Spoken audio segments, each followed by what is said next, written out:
Okay, wave y'all. Hello. Peace. Hello. And then there's me. Okay. Okay.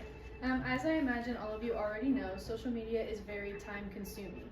Even if you may not notice it, when you think about it, it is impacting your mental health daily. Today, I will be attempting to persuade you to spend less time on social media and give a few examples on how to do so.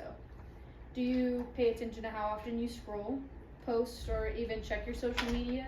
This stems from the main point that someone is seeking validation. You are looking for attention through social media. We often use social media as an escape and avoidance from social interaction. My name is Peyton, and I used to spend every day, all day on social media. About 2 months ago, I deleted Snapchat, disassociated myself from Instagram, and started using TikTok a lot less. It really makes an impact, and you can see it, and I would like to share that experience and hopefulness with you. I have 3 main reasons today. The first being cyberbullying, social anxiety, depression, and exposure. Social media as a whole takes such a large toll on our mental health, especially for young people who fall victim to comparison. It is important to learn how to cut back. Researchers have found that students who tried to cut back on their social media use to 30 minutes a day scored significantly lower for anxiety, depression, loneliness, and the fear of missing out. As humans, realistically, we are built for social interaction. A lot of people think that they fill that with social media scrolling, believing that they already know what's going on, but they are easily stressed, and it causes anxiety and loneliness, and even avoiding it can add years to your life. For my second point, I have a research project from the Mass General McLean Hospital. Social media is considered to be a feel-good chemical, something similar to food, sex, and social interaction.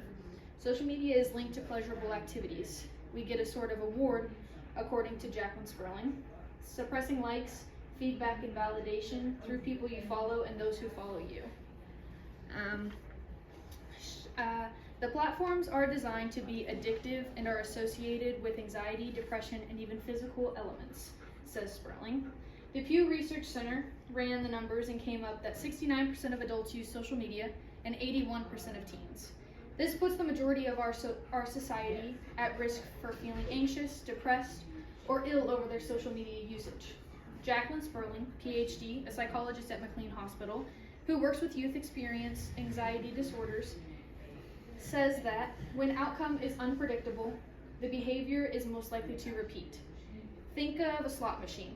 If the game players knew that they were going to run out of money by playing the game, they would never play.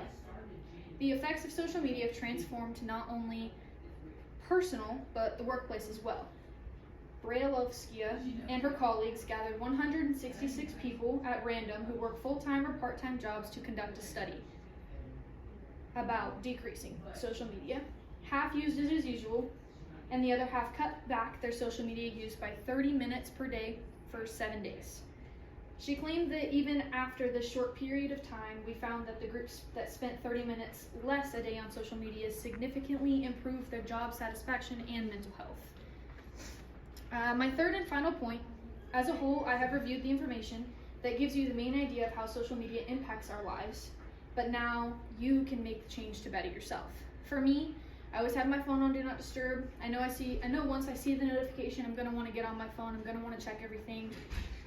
Being off Snap really showed me who my real friends were. I quit talking to a large amount of people because of it.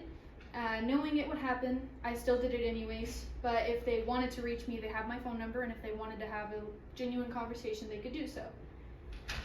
We all know that social media has become an important part of our daily lives, but it is important to know how to cut back. It's all too easy to get lost in our screens as we scroll from app to app and scroll through feeds, but how can we better manage our time? Things like going outside or hanging with friends off of your phones. Or even watching TV. Simply put, social media is a trap of comparison. A few ways for you to manage your time would be using a timer or a built-in app like iPhones have screen time that tracks what you use. Conclusively, the extensive use of social media can easily lead to cyberbullying, social anxiety, depression, and exposure.